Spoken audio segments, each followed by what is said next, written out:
Hi everyone, Rene Bastarache with the American School of Hypnosis here, and in today's question and answer video, we're going to cover 10 questions, 10 of the most common questions asked about certifications, liabilities, and licensing with hypnosis. So let's go ahead and get started. Number one, is hypnosis certification even required to practice hypnosis? Interesting question. A lot of people don't realize that hypnosis certification is not required to practice hypnosis. This isn't like the mental health field or other regulated fields where you need to have a certain state or federal regulation. There's nothing like that right now. So you can actually take a course and start practicing hypnosis. You could practice hypnosis from learning it from a book if you like. The purpose of certification, which is the number two question, what's the purpose of hypnosis certification? The purpose of hypnosis certification is the certifying body is I guess you could say a watchdog or a coverall. By saying we certify you, we are saying that you've been taught according to a certain standard. Because if you just learn it by your own, you might not understand a lot of things. You might not be doing it properly. You might be skipping steps, because I have a lot of people calling me saying, oh, this didn't work, that didn't work. I go, where'd you learn? Oh, I learned by myself. So you're going to miss a lot of things. So by teaching, for instance, with the American School of Hypnosis, our certifying body, the American International Association, basically says, we're going to make sure that everyone who's taught within our umbrella is taught the same way. So with the AIA, we have the American School of Hypnosis, which is Raluca and I and everyone that teaches from this office. But we have many other offices throughout the country and throughout the world that also teach our course. So they all are required to teach it the same way. So we know that anyone who has an AIA certification has our standards of practicing. They've learned all the basic and advanced teachings that we have. So that's the purpose of a certification. It's a third-party affiliate that says, yes, they're qualified according to our standards. Brings us to number three. We get asked all the time, is your certification approved in my state or in my country? Well, like I say, it's hypnosis training. So our certification is approved or is in every state, every country, every locality, every region. Because, like I said, it's not a body that's either approved or not approved. What we're saying is that we vouch for you that you train through us. So because of that, we're accepted everywhere because we have students that are teaching in pretty much every single country. Number four, is this a clinical hypnotherapy course? Okay, here's how it works. Our courses, our hypnosis certification home study course, our live in-person course, and our virtual hypnosis course are all basic and advanced clinical hypnotherapy. Now, what does that mean? The course itself covers everything from A to Z. So we have people that come in who are students from, let's say, graduates from high school, people that are college students, people that are lay people, and also nurses, psychiatrists, and psychologists, and doctors. So we have, I guess you could say from the higher medical clinical realm all the way to the everyday lay person. So the reason we teach an basic and advanced clinical hypnotherapy course is that we have so many different people taking a course. The doctors who need all this information have it. And the person who maybe doesn't know anything about clinical or psychiatry or psychology still understands how it works, but we ask you all to work within your realm of practice. So anyways, everybody can learn it, but they take from it what they need. People who don't want to do clinical things don't need to, but they still understand how it works. So that's why we call it a clinical hypnotherapy course. Which brings us to already number 5, which is, what title can I use once I'm certified from this course? So what can you call yourself? Oh, this is one of the biggest confusions. Okay, the only real legitimate, I guess you could say, titles that there are is hypnotist, hypnotherapist, and hypnosis practitioner. There are many, many, many made up titles, okay? You can call yourself a clinical hypnotist, but hypnotherapist is basically everything. A hypnotherapist can do clinical, can do whatever. A hypnotist basically is a name you use when you're not doing clinical hypnosis. Oh, they have practicing hypnotists and, visiting hypnotists. It has so many different titles, master hypnotist, but a lot of these are just made up from the course or schools that happen to teach them. So like I said, you're either a hypnotist or a hypnotherapist. Those are the only ones that are needed, but it's a lot of people, or a hypnosis practitioner. But a lot of people like to add their own. Okay, so don't worry about it. The way it works is you're graduating a hypnotherapy course. Okay, so what you can call yourself has nothing to do with the school you learned the hypnosis from. It has to do with your personal educational background, along with the requirements within your states, which is another question we're going to go through. A lot of times people will call me and say, well, this school says I graduate as a hypnotherapist. What do I graduate from yours? Well, a school cannot say you graduate as a hypnotherapist, carte blanche, unless you have a medical or mental health degree and you're in a certain state that has no requirements. Like I said, you can call yourself anything you want, but some states have requirements. So if you call yourself the wrong thing, you might get in trouble. So if you look at, I guess you could say, the states that do have requirements, the thing that they have in common is you cannot call yourself a hypnotherapist unless you have a medical or mental health degree. Because let's face it, if you don't have a mental health degree, you should not call yourself a therapist. That's what they're getting at. They're just trying to get you to work within your realm of practice. Some states have requirements, some have none at all. So as of the making of this tape, for instance, or this video, you can see my age, the tape. At least I didn't say 8-track. But as of the recording of this video, for instance, in Florida, you need to have a medical or mental health degree to be a hypnotherapist. If you don't have that, then you have to call yourself a hypnotist or a hypnosis practitioner. But you can go right across the border into Georgia where there isn't requirements, and you can call yourself a hypnotherapist, even though it's not a good idea. This is why we tell the people that we train, call yourself a hypnosis practitioner, which is what you are, and you're safe to go from state to state, location to location, country to country, without having to change your business cards all the time. Keep in mind, even if you're not in a regulated state, work within your realm of practice. If you don't know therapy, if you don't have a degree in it, just for liabilities, don't do it. There is enough business out there, and weight loss and stress and smoking and confidence and nail biting, bedwetting, so many things for you to do a full-time income that you don't have to get into things that you probably shouldn't be doing, because you don't want to open a can of worms you can't close. All right, so that's the titles. You can call yourself what you want. Like I said, there's tons of titles out there, but check with your state if there's regulations, and that's all you have to do is contact the state and ask them. And so every state's different. That's why we don't say yes or no, because every state, every location, every region seems to have different rules, and they change them often. So there's always, you want to keep up with it. So check with what they are.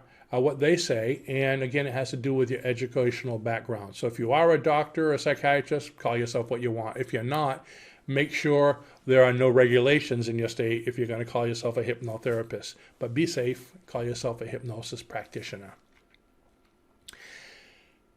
How many hours is your course? We get that question. People will call up and say, I'd like to take the course, but I want to know how many hours it is, because I guess there's some other associations that might require hours for them to do this or do that. Now remember, hypnosis is a business. This is just another game they're playing, okay? Hypnosis is a business, and in businesses, you like to make the rules. In other words, you need to have 100 or 500 hours to graduate from our association. So people think, oh, I don't have to have that with that one, so this one must be better, okay? But again, it's like me saying you have to wear just green to be in our association. And if the other school doesn't have you wearing green, oh, they can't be as good. Don't worry about that, okay? Once you know hypnosis, if you go to a good, reputable school, you're going to graduate knowing how to do it and be able to go out there and practice. We don't play the hour game. We have right now, we have a home study course. We have a 3-day one-on-one course for individuals. We have a 6-day live course and an 8-day virtual hypnosis course. Okay, so again, we give you enough days to be able to learn. That's why we have, doing it as a group is more than an individual, because it takes longer because you need to have some practice time.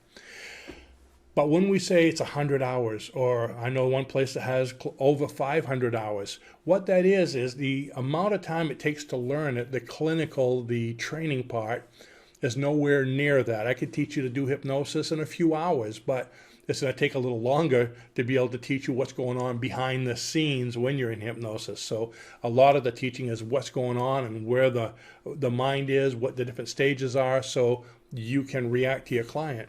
But most of the training is practice. So the difference between a, let's say, 5-day course and a 15-day course is that there's an extra 10 days of practice. Or between a 50-hour course and a 300-hour course, there's an extra 250 hours of practice. You see what I'm saying? And when you call it a hypnosis practice, the whole idea is you are practicing when you get out there. With our course, when you graduate, you're confident, you're capable in doing hypnosis for whatever you need to do it for. So now you begin your practice, but you get paid for it. Or you could stay with us for an extra couple 100 hours if you want and pay us to practice, okay? So that's all it is. It doesn't mean the course is any better, any more curriculum. In fact, all it is telling you that you're getting more paid practice hours that you're paying the school. So it's a great business. I mean, if I said, hey, our course has 500 or 600 hours, that's great, because all I have to do is observe you practicing and practicing and practicing, and we get paid for it. So keep in mind that this is a business. Businesses have their own little games and gimmicks, and the hours game is one of them. All right, moving along, number 7. What makes your certification different than other certifications? Well, what makes us different? I don't know all other certifications. I know of quite a few. I've worked with quite a few of them. There's some great ones out there. But a certification is just, like I said, a third-party affiliate that oversees the curriculum that they endorse. So when you say, is one better than the other, or what's the difference? It's kind of like, what's the difference between McDonald's, Burger King, and Wendy's? They're different organizations that do similar things, but in different ways. Wendy has a different burger. McDonald's has a different burger. You see what I mean? So check with them if you want to compare. See what they do for you. The purpose of an association is to help you. They work for you. So if you look at our school and our association, it's like two different hats, okay? The school, when I put on the hat for the school, our job is to teach you hypnosis. Once you graduate, you're competent, comfortable, you know how to do hypnosis sessions. There's a little bit of marketing, a little bit of everything else, but the whole idea is to get you graduating, understanding, and being able to practice hypnosis comfortably. Now, once you graduate, that hat comes off, and the other hat goes on of the association. The association is the group that, again, certifies that you've had this great training with the school, but also they're the ones that help you with the marketing, with the getting leads, with the advertising. They teach you. So the purpose of our association is to help you in business. School teaches you how to do it. Association helps you with the business. Plus, we give you a lot of additional courses so you can expand or broaden your mind, broaden your practice so you can get into different areas. And we give you script manuals and MP3s and sessions and training. And so basically we're there to help you to expand your mind, expand your practice, better your clients, and better yourself. They're there to help you to be successful. Also, besides being, they're also a sounding board, so you can call anytime as long as you're with the association, or email us and say, hey, can you help me with this? I have a problem with this, client, or can you give me advice what to do here? Or I'd like to expand my business into here, give me advice. We're there to guide you and help you as you grow. That's the purpose of an association. Now, a lot of associations do different things. Some will offer you maybe like a webinar, or some of them have what's the word I'm looking for? Conferences. Some of them have free conferences, but a lot of them will say we'll give you the benefit of a conference, but you still have to pay $200-300 to go. Okay, and pretty much any association can go to those. Some of them will, are very political, and if you want to get up in the ranks, is politics. But a lot of them focus too much on the politics rather than on the client.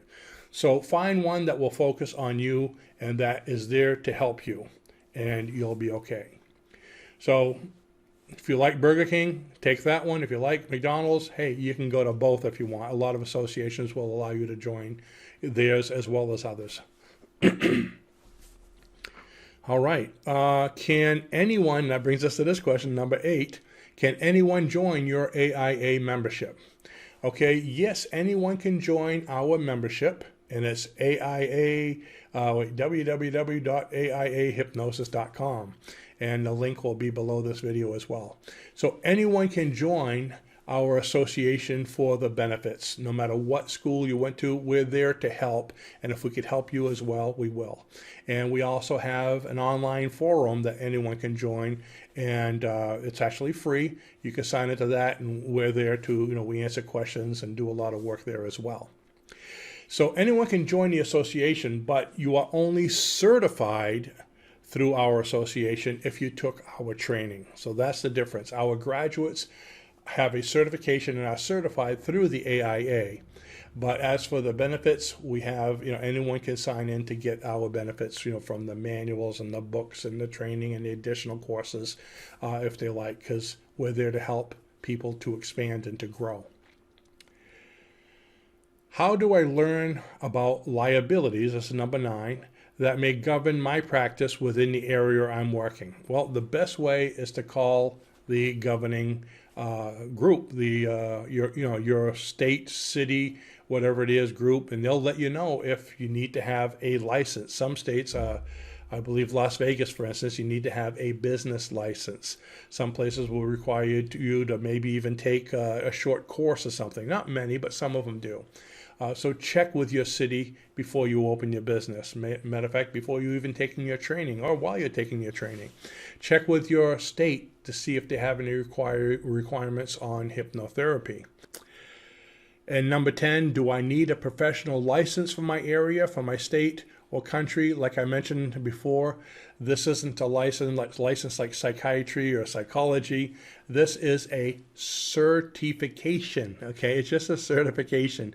You learn how to do hypnosis. We are certifying that you do know how to do hypnosis, but I also said certification is not required. So no, there's no license or anything like that, but still check with your state. They might have a specific requirement for maybe the state or the city you're in, but it's not like a hypnosis license. It might be something more along the lines of a business license. So those are the questions that we have on certification, liabilities, and licensing. I hope that helped. If you have other questions, go ahead and leave them in the comments below this video, and we'll see if we could answer those directly or maybe even use them in a future video. If you'd like to learn more about hypnosis, if you're interested in expanding your mind, helping yourself, others, or even starting a professional business, go to the link below this video and you'll find links for number 1, our free hypnosis manual, number 2, our home study course, and number 3, our live in-person or virtual hypnosis online training. Thanks for watching, and I'll see you next time. Bye-bye.